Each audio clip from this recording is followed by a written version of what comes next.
Here we go.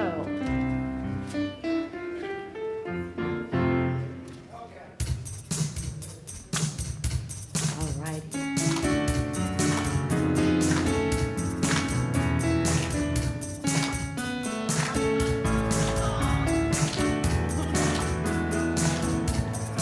We have some wrong words on the board. They have the wrong words on the board. They've got as my source. Yeah.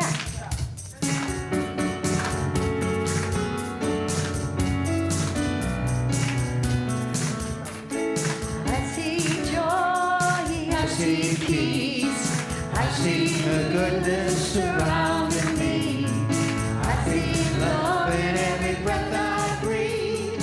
I see God in everything.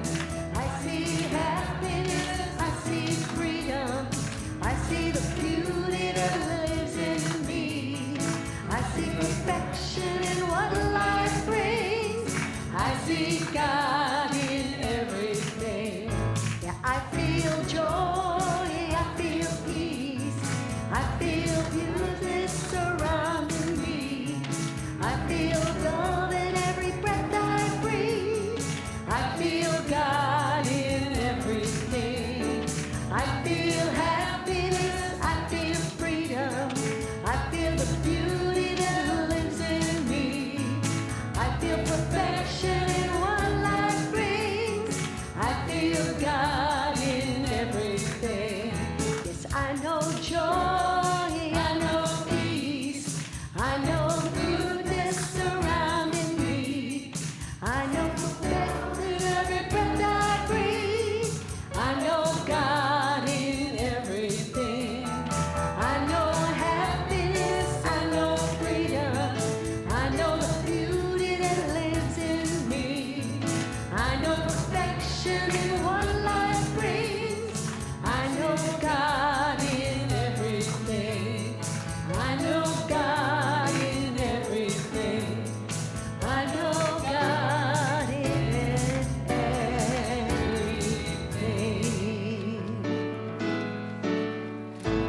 Yay! Well, welcome everybody. In case you didn't know it, you're at the Redondo Beach Center for Spiritual Living. And so hello to all my beloved people out here. It's so great to see you, and happy Father's Day again. And we are knowing that this is a center that honors your presence and nurtures who you are. And we are open and receptive to all modalities, all things. You are welcome here. We believe in one thing, and that is the one Spirit of God, living, moving, having its being in each and every one of us as expressions of God. Are you with me on that? All right, so thank you very much. And now we have our announcements with Mark. Happy Father's Day to all the wonderful fathers out there. We had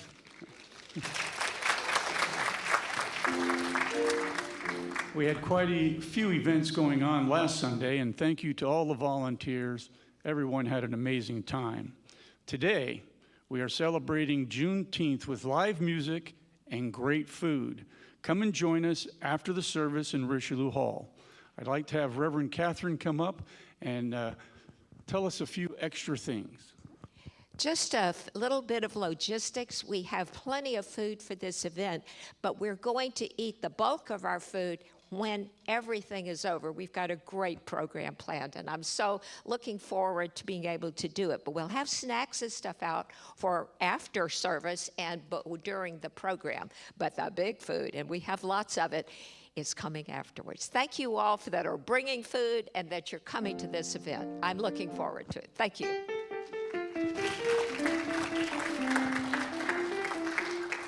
Reverend Valerie Reeves is teaching a hypnosis certification class this Friday and Saturday on June 21 and 22. For more information, please check the activity table in the foyer. Our drumming circle is meeting next Sunday, June 23rd at 12:30 in Richelieu Hall. Join us for the amazing Michael Pascal on Sunday, June 30th at 12:30 here in the sanctuary. He takes us on a spiritual musical journey with Gregorian chanting, Tibetan mantra, and healing Native American songs. Tickets are $35 and available at the front desk. With summer on the way, it's time for Divine Dining. We are looking for people to host events, and you have to use your imagination.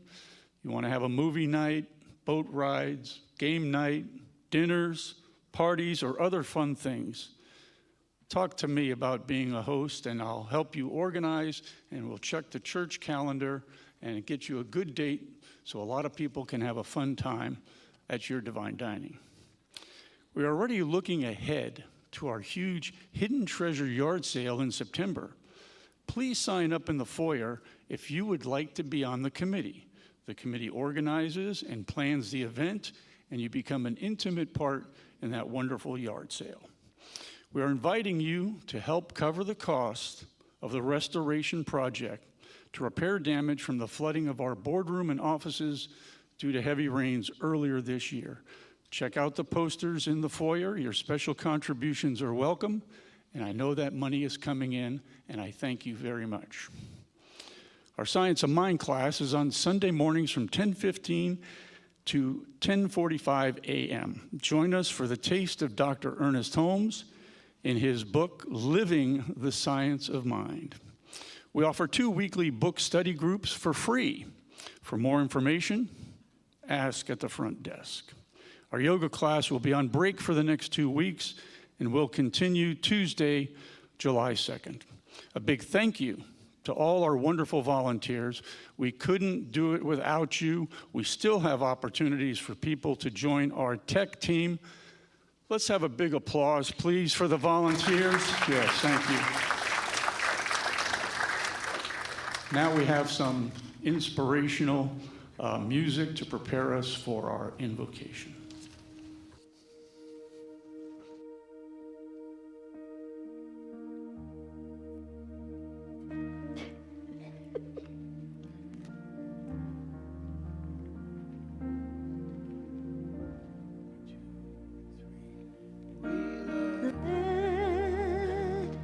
The love wash over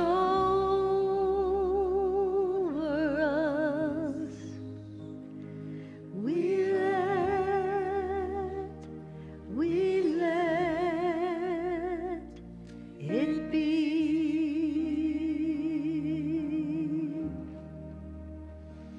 We let the love wash over us. We let it be.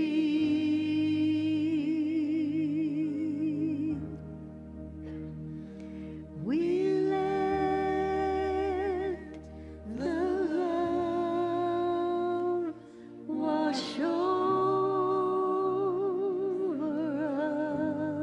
us. We let it be.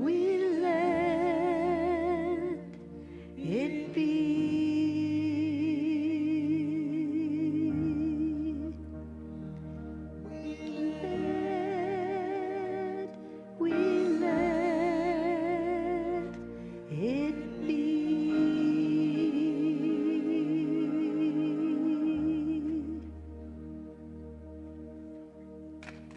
All right.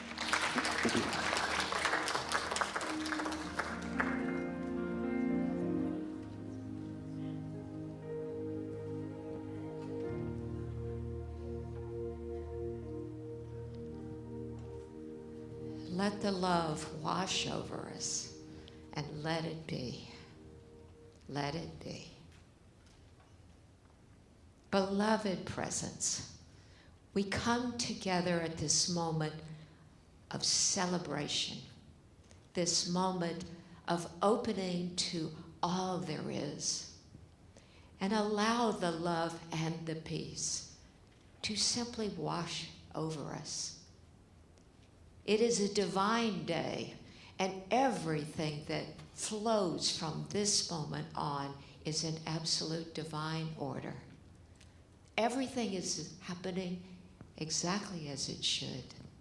And everyone listens with that divine hearing and sees with that spiritual eye all of the good, all of the love, and all of the peace, and in turn expresses that flow of love that we are in this very moment.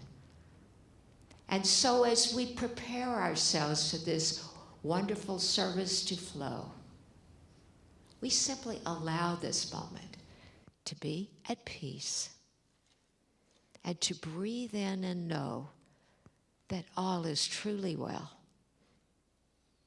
Let it be. We're grateful and we affirm, and so it is.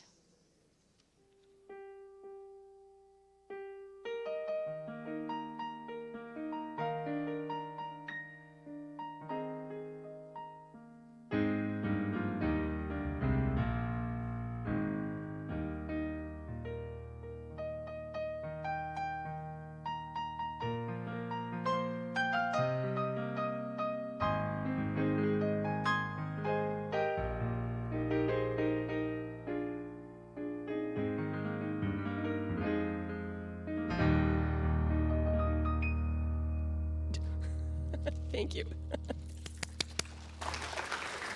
So good morning. All right. Reverend Mary is speaking today. All right.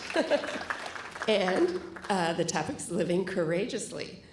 And we're being asked to consider what it is to be bold, to be free to take action on our convictions. And we can realize that only our perceptions of obstacles are what limit us. So since we're celebrating Juneteenth today, which is actually on Wednesday, we're having some delicious food, by the way.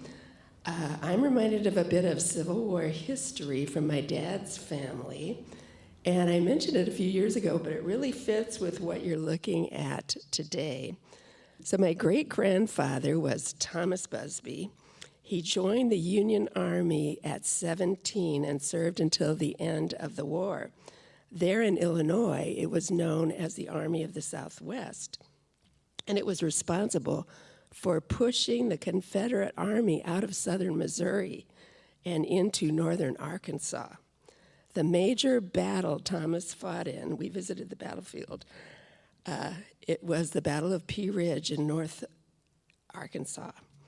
It was a decisive win for the North, and it actually turned the tide of the war by splitting the Confederacy in two.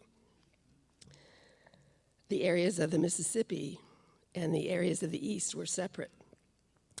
So in the months following that win, Union officers thought that the Confederates may have been waiting for another fight, when in fact they had deserted the area and had moved all their soldiers and supplies east of the Mississippi River.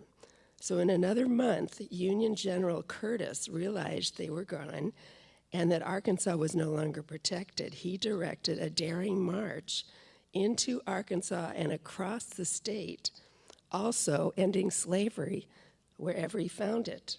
In May, June, and July of 1862, 6 months before the Emancipation Proclamation, General Curtis stated that any slave who reaches our marching column will be forever free.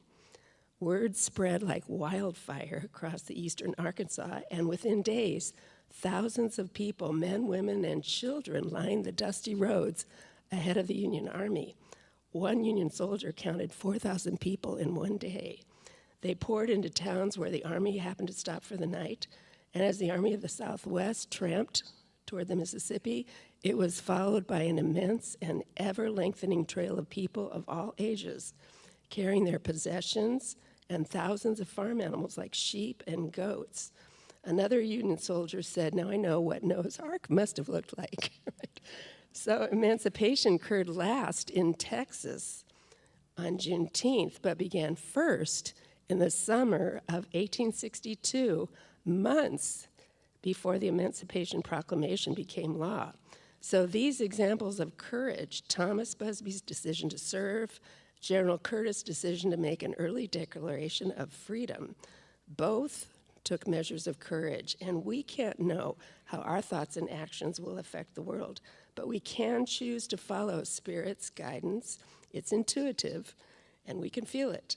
We decide to release those obstacles we've thrown up before us and instead act with firm, deliberate, resolute steps to create more good both for ourselves and all those whose lives we touch.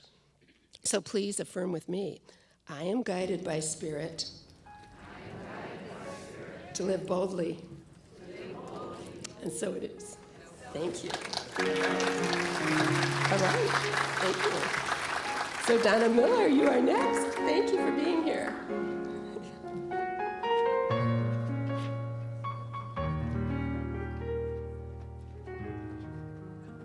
So happy Father's Day. That used to be really difficult for me to say because I had a very challenging relationship with my dad. But the older I got, that relationship was actually a catalyst for my spiritual search. So my dad was actually one of my greatest spiritual teachers. So today I'm grateful for that relationship. And it led me to a place in my life where I'm able to sing a song like this next one and know that it's true.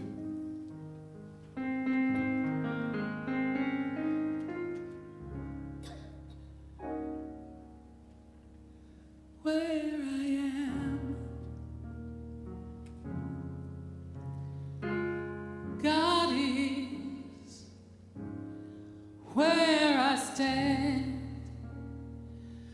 God is standing strong.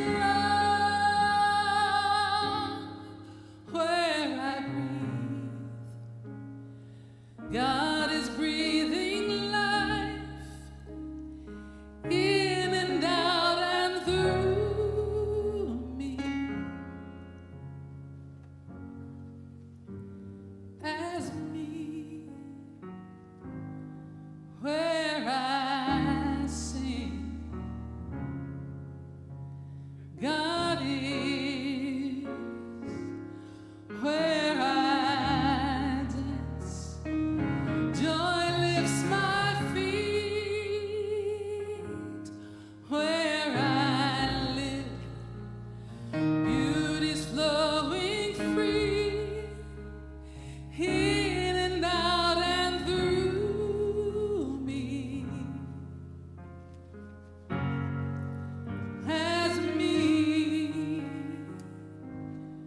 when I doubt, God is the faith in me. When I cry, God is the comfort there. Where I seek, God is the answer. Here and now, forever and ever and ever. Where I speak,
God is.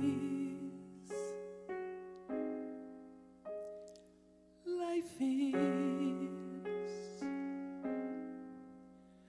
Joy is. God is.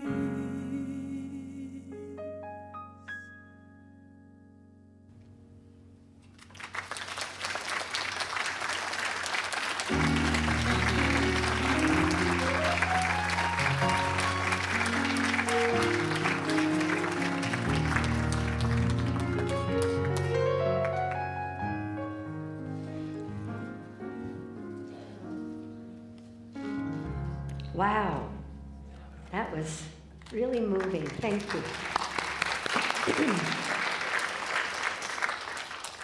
So it's Father's Day.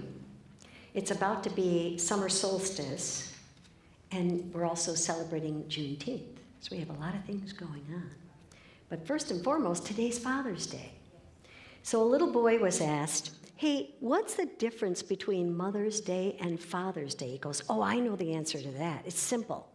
He goes, it's really the same, but you don't have to spend as much on the gifts for your dad. Out of the mouth of babes. So it's fitting that Father's Day is by summer solstice, and summer solstice, or father, means to give rise to. And so our fathers did give rise to us because we were born due to our fathers. And our fathers have given rise to our life and light, just like the sun rises in the day. The summer solstice has great spiritual significance. It's a potent time for birthing new energy, new beginnings, manifesting life, a time of strength and vitality and action. It's a big deal. So on Tuesday, you can truly say, this is really going to be a long day today. Because it's the longest day.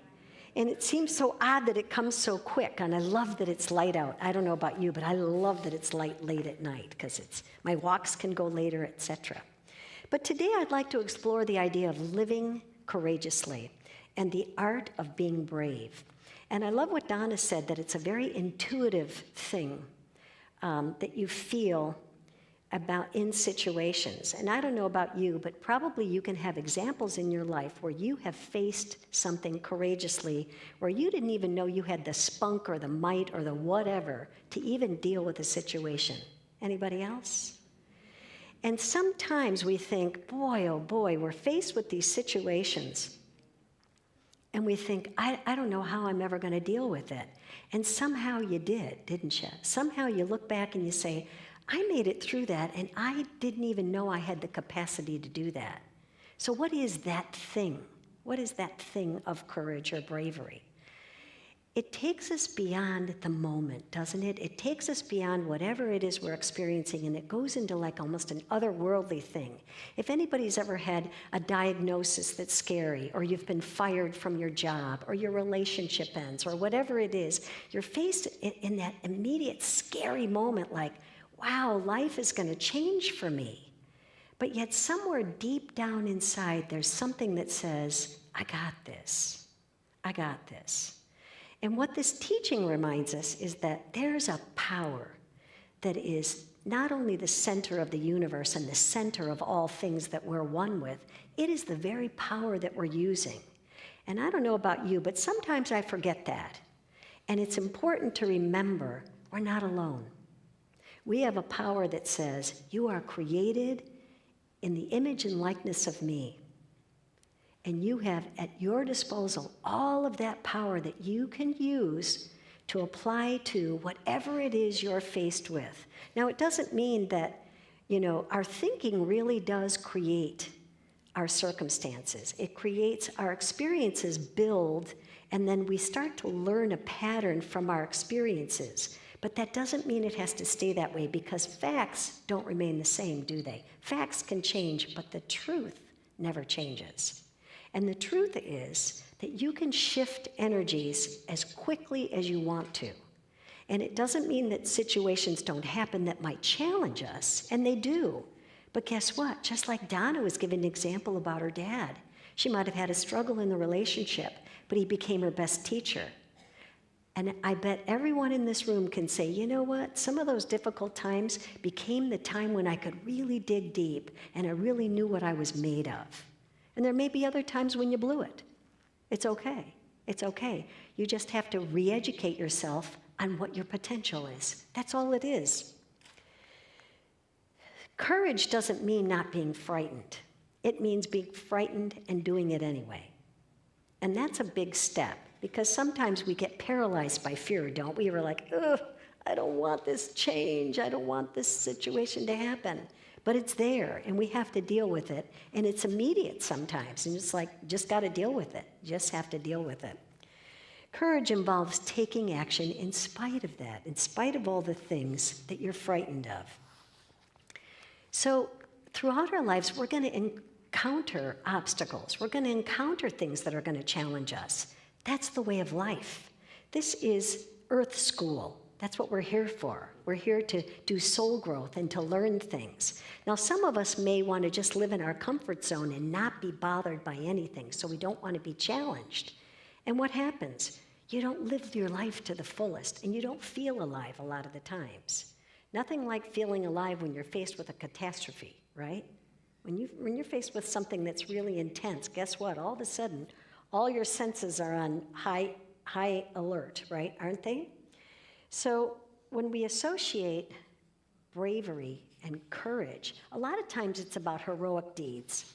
I was reading, over Memorial Day, I was reading about Louis Zamperini, and I'm sure around here they've got a lot of things about him, and there's the book. The book is called Unbroken, the World War II Story of Survival, Resilience, and Redemption, and the movie is called Unbroken. But Louis Zamperini went through amazing things. I mean, if you read his life story, it's quite remarkable.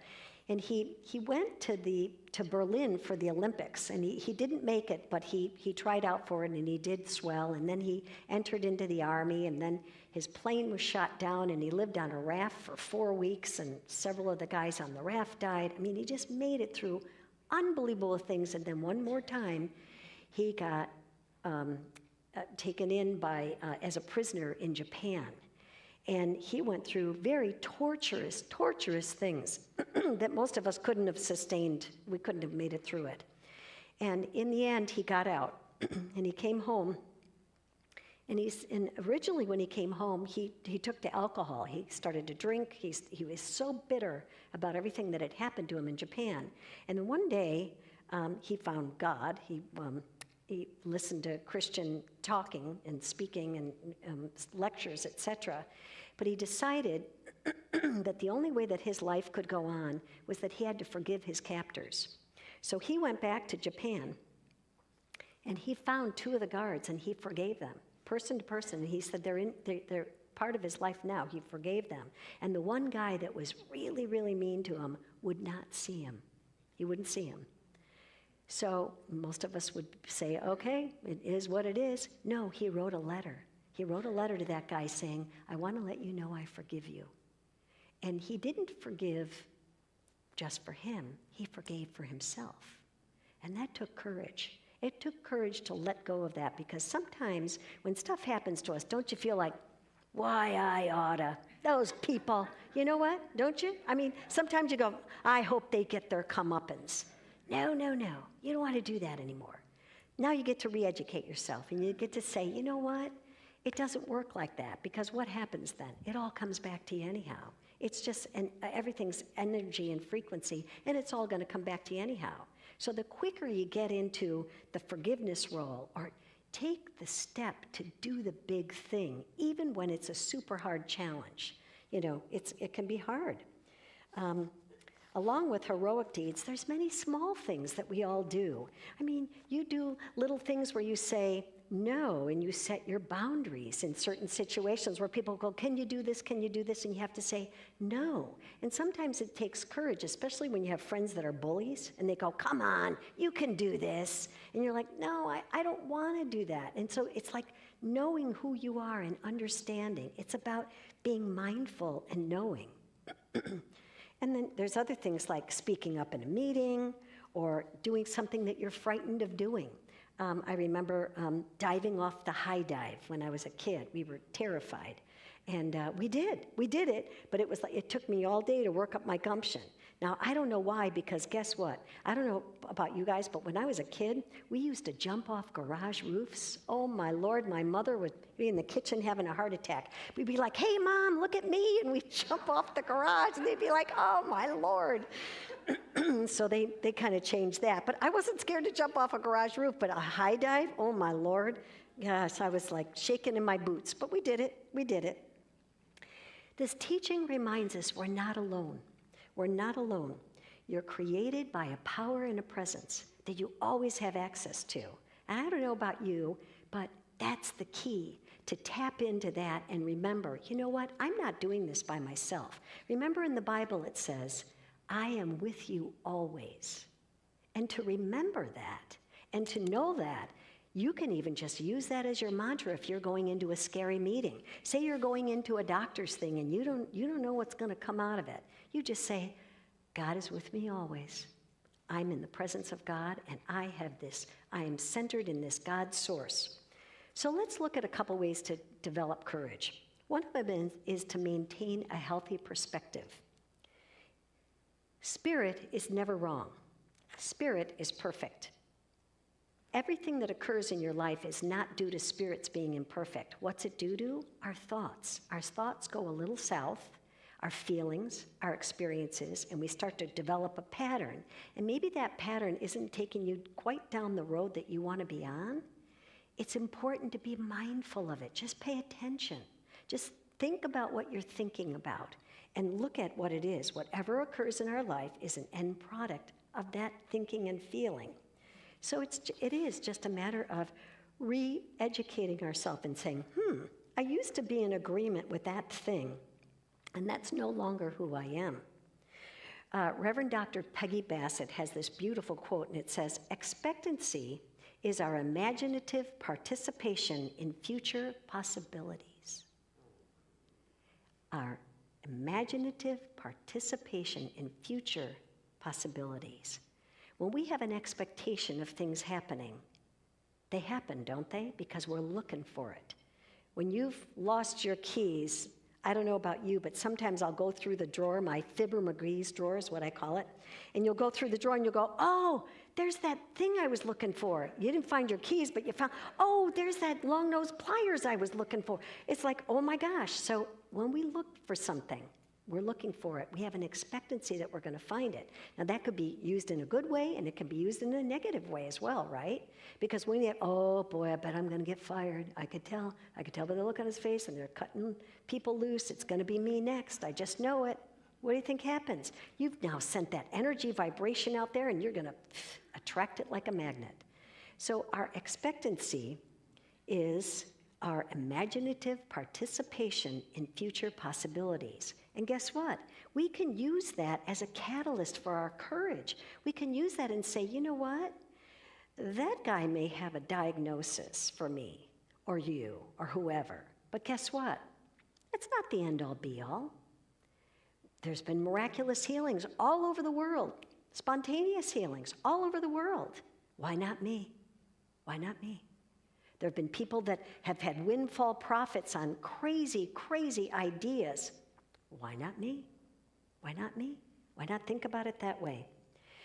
Oftentimes in our ordinary life, when we're faced with challenges, sometimes we go, oh, you know, it just wasn't meant to be. You ever do that? It just wasn't meant to be. It wasn't for me. It wasn't for me. And then we move on. Zip that. Not true. Guess what? You get to rethink. What's the energy I'm putting out there? What is it that where's my weakness? Where's my thing where I'm saying no to my good? And pay attention to that.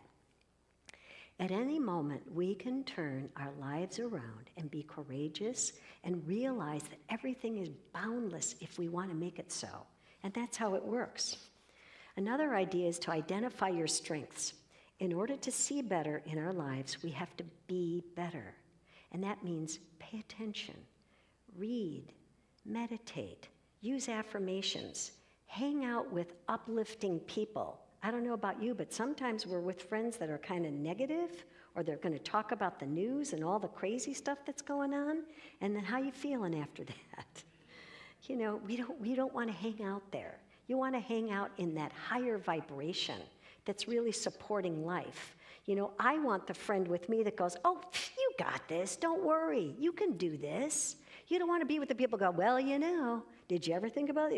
You could go falling south. Oh my gosh, I only want the best for you, but God, you got to think about it. Why in the heck would you move to Idaho? What are you thinking? It's like, holy cow, you know, and then you kind of go, yeah, why did I think about moving to Idaho? What was I thinking? Oh man. And then you start to doubt yourself, right?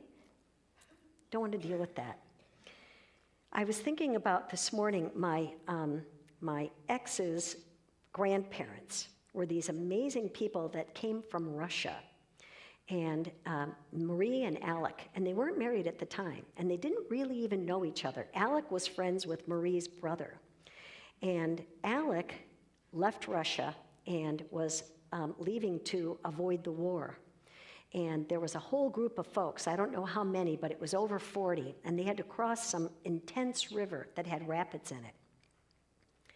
And I asked him, I can remember speaking to him and saying, were you scared? He goes, I didn't have time to be scared. And they were shooting at him. They were trying to get people over, and they got all the way over to the other side, and there was a little boy left on the other side. And somebody had to swim and go back, and he said, we were exhausted. It was the middle of the night. The water was freezing.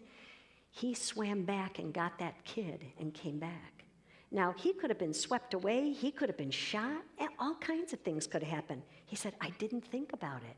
He goes, I just thought about my end goal. I have goosebumps when I tell that story. They were amazing people. And Marie was a young gal, and her mother said, oh, I want you to go to America on a trip. And she said, I was young and I was naive. And Mom packed up my bag, my trunk, and she goes, I got on the ship, and everybody waved goodbye. She had brothers and sisters on the shore, and she went on there, and they sent her on that ship so that she could stay alive. And she was never coming back. They didn't give her a round-trip ticket, which she didn't know. And so when she got to the United States, she said, I was so in the doldrums. But she knew that her brother was somewhere there, and they somehow linked up, and then she met Alec, and Alex was like, hey, who's this little hot tamale? And so they got together, and they married, and they were wonderful together. And they really, the courage that it took for both of them to move on was so moving. And it changes your character, doesn't it? It changes who you are and who you are in the world and who you are with other people, because it becomes a part of your fabric of who you are. Ernest Holmes said this, to suppose that the creative intelligence of the universe would create man in bondage and leave him bound would be to dishonor the creative power that we call God. To suppose that God could make man as an individual without leaving him to discover himself would be to suppose an impossibility. Deepak Chopra says, all we need to do is restore our memory of who we are and to trust in that power and to trust in that understanding. The other night on the talk show, I saw Jeremy Renner, and I don't know, he's the actor from, you know, you call it out, whatever, those movies, those really good hero movies.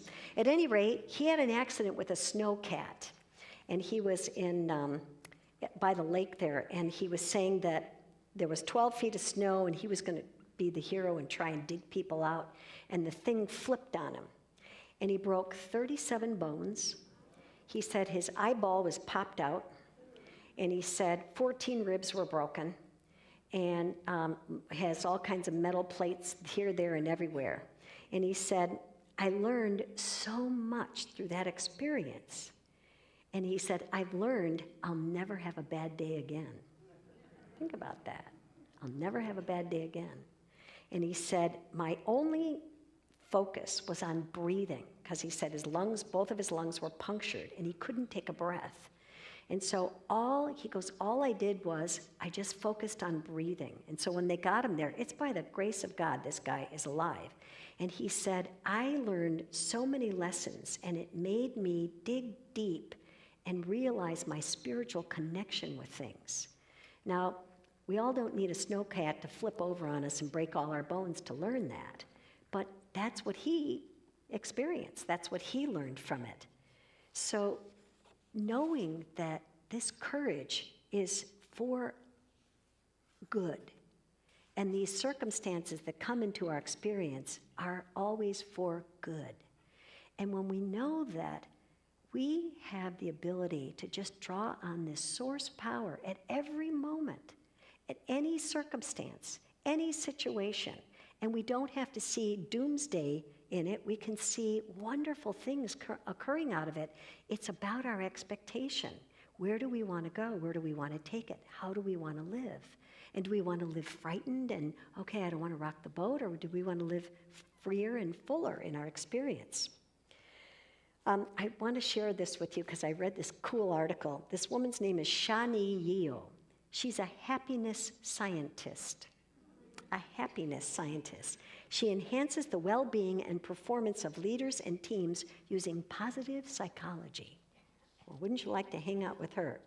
And she said many times we get so busy that we forget who we are, what we are, all that stuff. And she said, we're always told that we have to get into time management. And she said, really what it is we have to get into energy management. And not the energy out there, the energy in here. And it's a matter of similar things of honoring who you are. Take time to meditate. Take time to read things that are inspiring to you and lift you up and remind you of who you are. Take time to say no to things that are not honoring who you are. Take time to do one day at a time and one moment at a time and to appreciate it and savor it. Many of us in this room might have, fathers that are no longer with us. My dad died 24 years ago. And I thought this morning I was remembering him. I was remembering different things that he did and said and how he was. And he always whistled. He was a whistler. And, he had a brogue and how he just used to speak and tell stories and yarns. And it was really fun. And so think about things like that, things that really inspire you and made you who you are, really made you who you are. Another idea is to keep things in perspective. Things may look bad. You may have challenges that you don't know what to do with right now. You may be saying, why me? Why did this happen to me? I thought I was doing so good and look what happened. But guess what? If you keep it in perspective and go, oh yes, it's just another opportunity to crack open the light in that situation, to forgive the captor, to come to peace with things that have broken up your body or your life and say, isn't this interesting? I'm still here. I think that letting it go and knowing that when we experience what we experience, it's due to the thoughts that we've had. We realize that we can change those thoughts at any moment, and it just depends on our relationship with ourself. I'm going to end this with, I have a thing I'd like to read for Father's Day. I had two, but I think I'm going to read this one. It's a little bit longer. I'll read fast. Being from Chicago, you can do that. Today is for the fathers. It's for the grandfathers, the uncles, the brothers, the friends, and the sons. For the most important man in anyone's life, the man who gave us life. Here's to you, the dads who play endless games of go fish with their kids and let them win, and those who played to win each time thinking that their children would grow stronger by defeat. This is for the fathers who worked in the fields and the factories, taught in classrooms, or sat in office cubicles 8 long hours a day. Here's to those who performed life-saving surgery and those who drove their truck long days and nights. Here's to those who loved every minute of their labor and to those who only worked so that their families could survive. Here's to the sleepless dads who have waited in silent fear that their babies wouldn't make it through the night, or that teenagers wouldn't survive their first time driving alone. To those who lost children and to those who found them in different ways. Here's to the tears not shed and the hugs not given for the fear of appearing weak. Here's to the dads who built with hammer and saw and to those who wouldn't even know how. To the fathers who are afraid of spiders, yet slay the great dragon of the fears of their little ones. The fathers who tried and those who didn't. The fathers who gave us life and walked away, and those who stayed long past the life of their marriage so that they could give something back to their kids. Here's to the fathers who loved their children's mother and to those who no longer could. The fathers who hurt because their children have been kept from them, and for those who are both mother and father. Here's to the stay-at-home dads and the stay-away dads, the ones we wanted that we never knew, the helpless, hurting father and the brave, strong ones. And for all the many ways of fatherhood, here's to you. Isn't that beautiful? Well, that's today's lesson. So thank you very much. Thank you.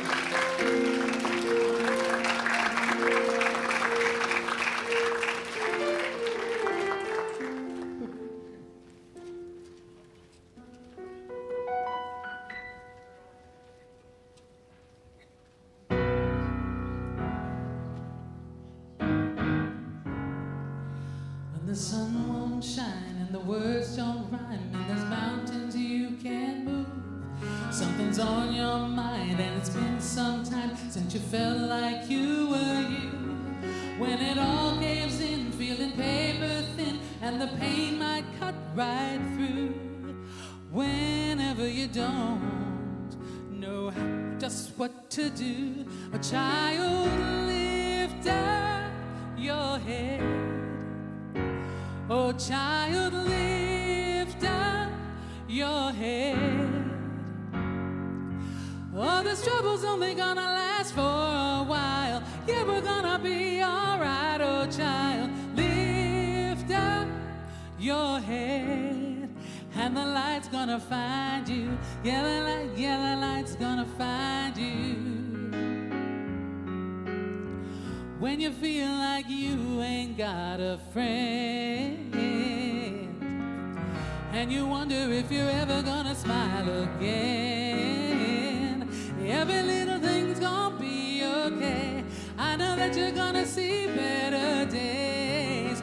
Whenever you don't know how to get through, oh, child, lift up your head. Oh, child, lift up your head. Oh, this trouble's only gonna last for a while. Yeah, we're gonna be alright. Oh, child, lift up your head. And the light's gonna find you. Yeah, the light's gonna find you. Oh, yeah. Yeah, the light's gonna find you. Yes, it is. Yes, it is. Oh, the light's gonna find you. Hey, yeah, the light's gonna find you. Oh, child, lift up your head. Oh, child, lift up your head. Oh, this trouble's only gonna last for a while. Yeah, we're gonna be alright. Oh, child, lift up your head, and the light's gonna find you.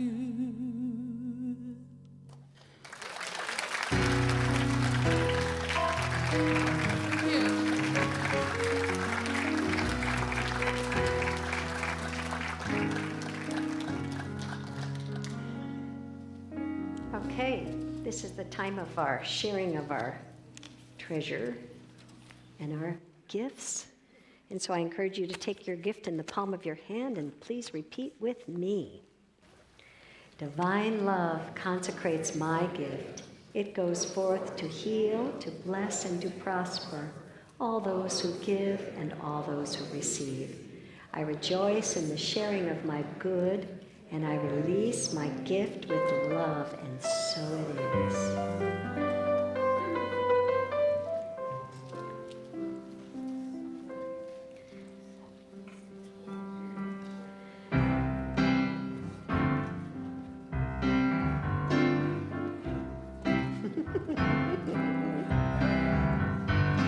Grateful for the morning, grateful for the sunlight on my face, grateful for the feeling, grateful for the knowing, grateful for the love that's in this place, grateful for believing that God is all there is, that God is all there is.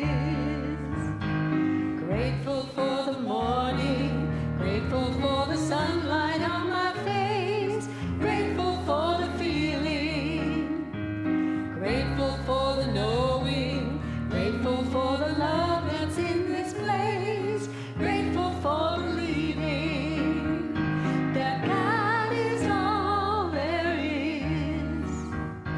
Yes, God is all there is. God is all there is.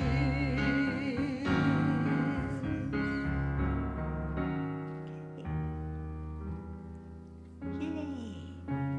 All righty. This is the time I'm going to ask the practitioners and ministers to come forward for our benediction. And just a reminder, if you have anything on your mind or your heart that needs some settling, we are available for prayer. And it's wonderful. If you haven't availed yourself to it yet, it's a wonderful thing to let it go. And so let's know, we're welcoming Donna up here. Let's know together that the peace that we want to see in the world begins right here in our very heart and soul, in this room. And we're knowing that that peace is established in our lives, and therefore it radiates out to all of the world. And we are knowing that the goodness and the light and the love, that the energy that's in this room spills out into the world and does wonderful things. Are you with me? All righty, so let's stand and sing our peace song.